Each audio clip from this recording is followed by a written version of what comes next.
Hey, what's going on, guys, and welcome back to another video. If you're new here, welcome. It's your girl, Naiah Nikole. Today's topic is transgender versus transsexual.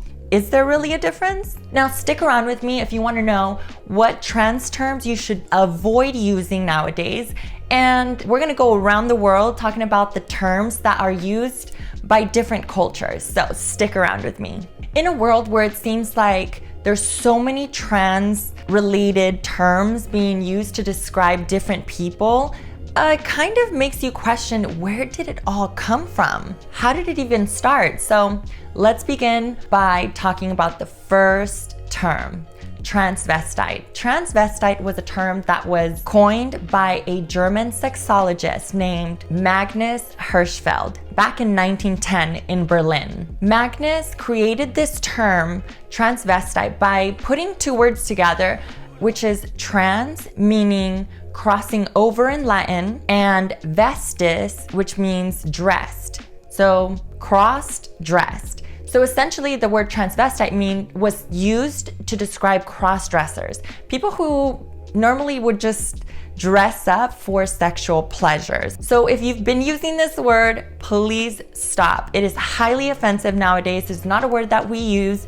to describe trans people. Needless to say, that term evolved 31 years later into transsexual. And as we've learned, trans means crossing over, and I mean the word sexual, so crossing over sexes, transsexual, which wasn't coined until 1949. The term transgender was not popularized until Virginia Prince. She was an author, and she was the first person to identify as transgender and then made the term super popular, and now we use it today. The British used the term trans, and I feel like that was just shortened because it seemed a little more conversational. Just to give you an example, there's words like homosexual, which now we don't use because it seems a little offensive, doesn't it? Or even bisexual, terms like that, where we're not using these whole words anymore. Now we use like bi and stuff like that. And the reason why is because I feel like once you add the term sexual into a word to describe a person, the first thing you think about is sex, right?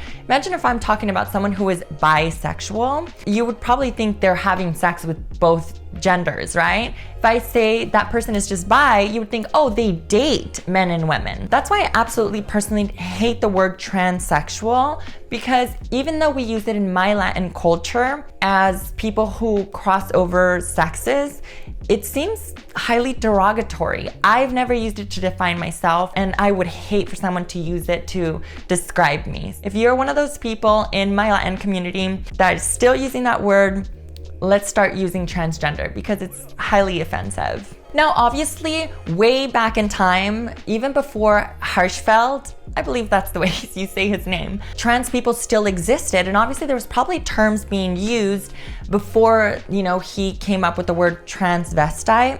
And then, it evolved into what it is today.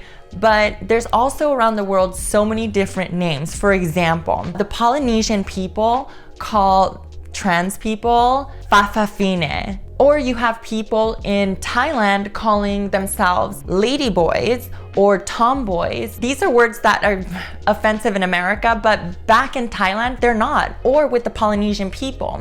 Or even let's think about Takatapui, I believe, in New Zealand.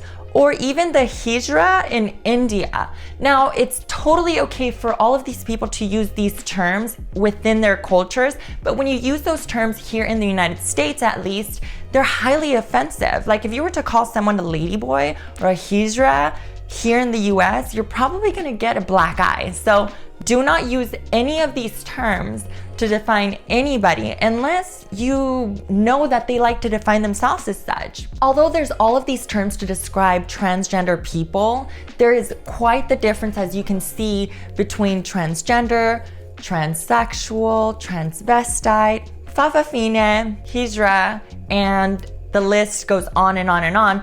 But as I said, do not use any of these terms to define anybody unless that is part of your culture. As you can imagine, think about using the N-word, let's just say. It's highly offensive. Not everybody who is African American or Black uses that word, right? But there is a lot of people who do, but it's highly offensive. This is the same term as using transsexual or in ladyboy or any of these other offensive terms that are used within a culture to appropriate that certain type of person. I hope that you guys have learned in this video that it is not okay to use any terms to define transgender people, and it's safe to say that using the term trans is safe across the board to define a trans person. But if you don't know them, do not define someone by what they are or what you think they might be or by anything other than their name if you know their name. Hope you guys learned something. I hope you guys enjoyed this video and this little history lesson of where everything came from. Now, if you know of other terms that are being used around the world that are okay in your culture, let me know in the comments because I'm very curious. I'll see you guys in the next video. Make sure you like this video if you've enjoyed the content. Now, if you're new, like I said, make sure to subscribe to my channel. I'll see you guys next time.